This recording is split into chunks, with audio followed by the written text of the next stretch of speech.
డబ్బు, అనారోగ్యం, ఉద్యోగం, వ్యాపారం, అప్పులతో బాధపడుతున్నారా? మీకోసమే లాంచ్ యువర్ ఫ్యూచర్ ప్రోగ్రామ్. నమస్తే, వెల్కమ్ టు సుమన్ టీవీ. నేను మీ ప్రేమ్. ఇవాళ మనతో ఉన్నారు పేరెంటింగ్ కోచ్ సౌజన్య గారు. నమస్తే మేడం. నమస్తే అండి. మేడం, మనం ప్రజెంట్ జనరేషన్ చూసుకున్నామంటే పిల్లలు ఎంత క్రూయల్ గా మారిపోయినారంటే, ఈవెన్ ఫోన్ ఇవ్వకపోయినా కూడా, ఏదైనా నో చెప్పినా కూడా, ఈవెన్ ఎంత దూరంకైనా వెళ్ళేంత దీంట్లో ఉన్నారనమాట. దానికి రీజన్స్ ఏమై ఉండొచ్చు madam? As a parenting coach గా కొన్ని చెప్పండి మేడం. అసలుకి రైట్, ఈ రోజు చాలా సిచ్యువేషన్స్ ఇలానే జరుగుతున్నాయి. మనం చూసుకుంటే చాలా న్యూసెస్ కూడా మనకు వినిపిస్తున్నాయి. ఈవెన్ మన ఇంట్లో కూడా చాలా మొండిగా తయారవుతున్నారు పిల్లలు. దానికి అన్నిటికీ రీజన్స్ ఏంటంటే, చిన్నప్పటి నుంచి మనం ఏదైతే ప్రెషర్, ఏదైతే స్ట్రెస్ వాళ్ళకి క్రియేట్ చేస్తున్నామో అది ఏజ్ ప్రకారంగా అది పెరుగుతూ వస్తుంది అనమాట. ఏదో ఒక పాయింట్, సాచురేషన్ పాయింట్ అంటాం కదా, అది రాగానే పిల్లలు బర్స్ట్ అయిపోవడం స్టార్ట్ అవుతాయి. మనం ఎప్పుడైతే అన్నం ప్రెషర్ కుక్కర్లో వండినప్పుడు సమ్ పాయింట్ తర్వాత విజిల్ ఇలాంటివి వస్తాయి కదా ప్రెషర్తో. సో వాళ్ళ మైండ్లో కూడా చిన్నప్పటి నుంచి, అంటే చిన్న చిన్న థింగ్స్కి కూడా పాపం చిన్నప్పుడు వాళ్ళకి తెలిసి తెలియక చిన్న చిన్న మిస్టేక్స్ చేస్తారు, మనమైనా చేస్తాము. బట్ వాటికి కూడా ఓవర్గా రియాక్ట్ అయిపోతుంటాం చిన్నప్పటి నుంచి. పాలు పడేశాడు, లేకపోతే వాటర్ పడేశాడు, లేకపోతే చిన్నగా ఏదైనా మనకు చేయి తగిలినా అరే ఎందుకు కొట్టవరా అని సిబ్లింగ్స్ మధ్యలో గొడవలు రావడం, మనం కూడా అరచేయడం, కొట్టేయడము, ఇవన్నీ చేస్తున్నప్పుడు వాళ్ళ సెల్ఫ్ ఎస్టీమ్ తగ్గిపోతుంది. ఫస్ట్ ఆఫ్ ఆల్, నన్ను ఎవరు ప్రేమించట్లేదు, లేకపోతే నన్ను ఎవరు ఇష్టపడట్లేదు, ఆ కాన్ఫిడెన్స్ అనేది చిన్నప్పటి నుంచి తగ్గుతూ వస్తుంది, మనం తిట్టినా కొట్టినా కూడా. సో కంపారిజన్స్ కూడా ఇంకొక మెయిన్ రీజన్ అని నేను చెప్తాను. ఇంట్లో ఇద్దరు పిల్లలు ఉంటే వాళ్ళ సిబ్లింగ్స్ మధ్యలోనే కంపారిజన్స్ చేస్తూ ఉంటారు.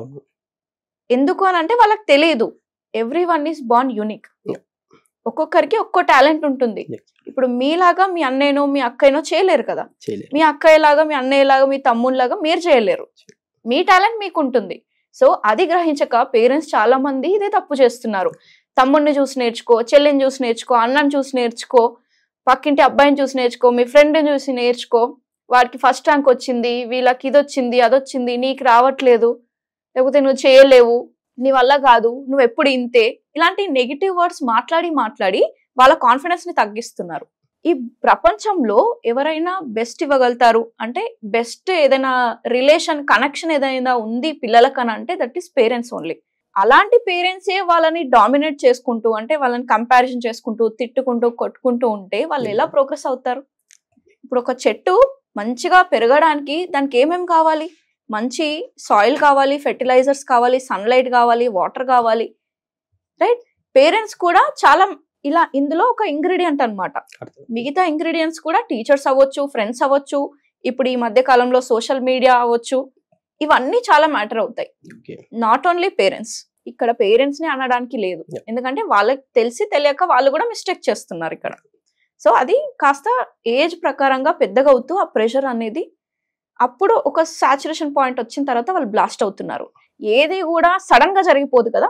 ఇప్పుడు ఒక పర్సన్ కి హార్ట్ అటాక్ వచ్చింది అని అంటే సడన్ గా రాదు. నువ్వు అనుకుంటావు అరే నిన్నటి మొన్నటి వారికి ఏం రాలేదు, హెల్దీ ఉన్న పర్సన్ సడన్ గా చనిపోయాడు, అది సడన్ కాదు. ఒక 10 years 5 years నుంచే చిన్న చిన్నగా స్టార్ట్ అయింది ఆ ప్రాబ్లం. లోపల ఎప్పటి నుంచో ఆ వాక్యూమ్ అనేది క్రియేట్ అయింది. సమ్ అండర్ ఎస్టిమేట్ చేసుకోవడం కానీ, లో కాన్ఫిడెన్స్, ఇవన్నీ స్టార్ట్ అయిపోయాయి చిన్నప్పటి నుంచే. అది ఆ ప్రెషర్ అనేది పెరిగి ఒక సమ్ పాయింట్ చూసిన తర్వాత సడన్ గా అయిపోయిందని మనం అనుకుంటున్నాం. చాలా ఇన్సిడెంట్స్ కూడా మనం చూస్తున్నాం. టీవీ ఇవ్వకపోయినా, లేకపోతే మొబైల్ ఇవ్వకపోయినా, ఫుడ్ పెట్టకపోయినా ఏమేమో చేస్తున్నారు చిన్న చిన్న పిల్లలు. అది కూడా ఇవన్నిటికి మెయిన్ కాజ్ ఇక్కడే పేరెంటింగ్. పేరెంట్స్ కి తెలియక ఇవన్నీ మిస్టేక్స్ చేస్తున్నారు. సో నేనేమంటానంటే, ప్రతి ఒక్క పేరెంట్ పిల్లల్ని ప్లాన్ చేసుకునేటప్పటి నుంచి పిల్లల్ని కన్న వరకు కూడా, వన్స్ పేరెంట్ అయితే ఇంకా లైఫ్ లాంగ్ పేరెంటే కదా మనం. సో ఎప్పుడు కూడా పేరెంట్ ఎప్పుడు టీచింగ్ చేస్తూ ఉండకుండా లెర్నింగ్ చేస్తూ ఉండాలి. ఎవ్రీ స్టేజ్ లో కొత్త కొత్త ఛాలెంజెస్ వస్తూ ఉంటాయి. సో వాటిని ఎలా మనం ఓవర్కమ్ చేయాలి అనే నాలెడ్జ్ మనం తెచ్చుకోవాలి. ఇప్పుడు అలాంటి మైండ్ సెట్ ఉన్న ఒక పిల్లల్ని తీసుకొని, ఏదైనా అబ్బాయి గానీ అమ్మాయి గానీ అనుకోండి, మళ్ళీ ఒక పేరెంట్ దగ్గరికి తీసుకొని అతన్ని నార్మల్ గా చేయగలరంటాడా? ఖచ్చితంగా చేయొచ్చు.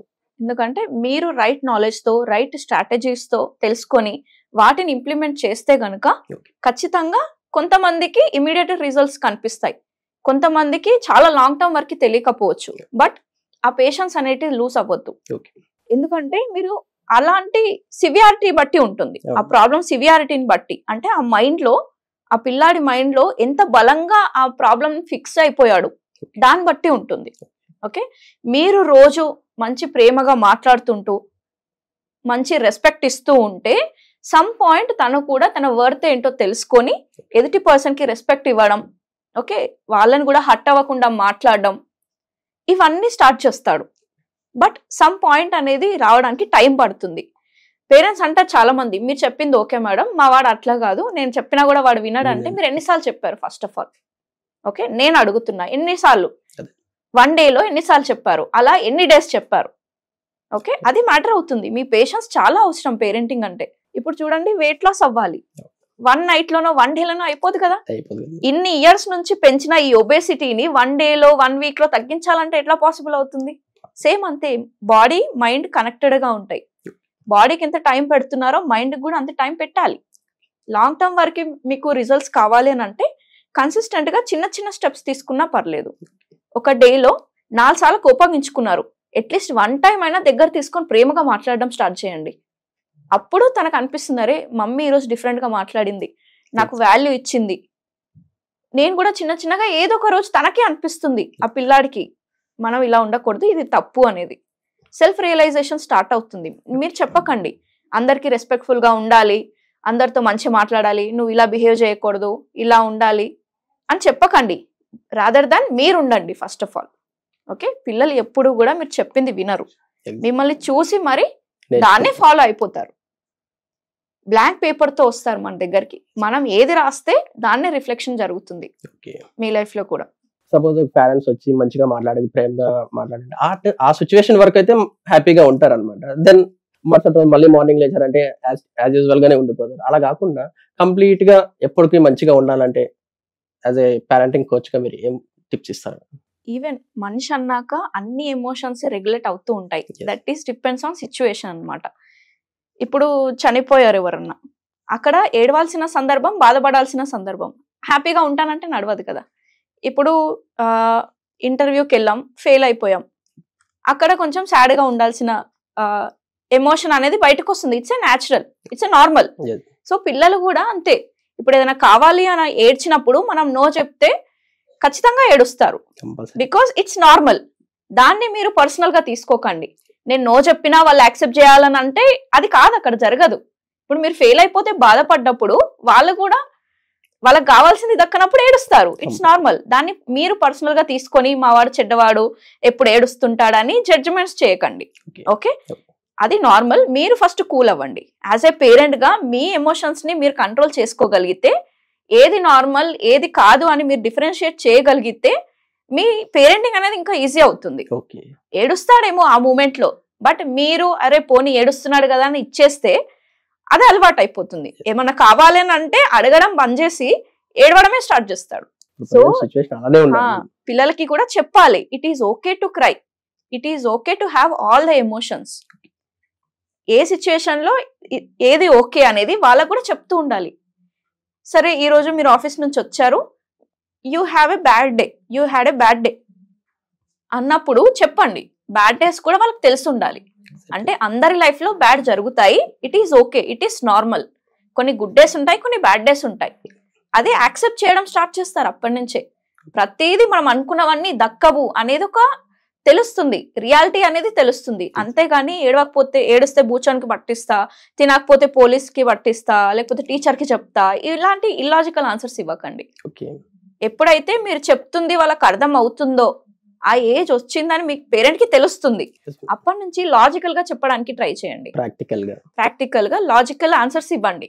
అంతేగాని ఇల్లాజికల్ ఇచ్చేసి నిజంగా మొబైల్ చూస్తే ఎవరు వచ్చి తీసుకెళ్తారు అని అంటే, ఇప్పుడు అబ్బాయికి ఏం అర్థం అవుతుందా పిల్లాడికి అంటే, మమ్మీ డాడీ కూడా చూస్తున్నారు, నేను చూస్తే తీసుకెళ్తారు, మమ్మీ డాడీ చూస్తే ఇట్ ఈస్ ఓకే అంటే ఒక కన్ఫ్యూజన్ అనేది స్టార్ట్ అవుతుంది వాళ్ళకి. సో మీరు ఏది చేస్తారో అదే వాళ్ళు చేస్తారు. కాబట్టి వాళ్ళ ముందు ఫోన్స్ చూడడం మానేయండి. ఇఫ్ ఇన్ కేస్ మీ పిల్లలు ఫోన్ చూడకూడదు, ఫోన్ చూసుకుంటూ తినకూడదు అని అంటే, మీరు ఫస్ట్ టీవీ మొబైల్ ఆఫ్ చేసి ఫోన్లో చూసుకుంటూ చాలా మంది పేరెంట్స్ తింటుంటారు పిల్లల ముందే. వాళ్ళేమో టీవీ చూస్తారు, వీళ్ళేమో ఫోన్లు చూస్తారు, విచ్ ఇస్ వెరీ రాంగ్. ఎందుకంటే వాళ్ళని వద్దని చెప్పి మీరు చూస్తే ఎంతవరకు న్యాయం? వాళ్ళ మైండ్ లో కూడా ఏం అర్థం చేసుకుంటారు? బంద్ చేయడం కరెక్టా, చూడడం కరెక్టా? ఒక కన్ఫ్యూజన్ క్రియేట్ అవుతుంది. సో అలా ఏదైనా ఒకటి చెప్పినప్పుడు మీరు కూడా పాటించండి. Thank you madam. Thank you.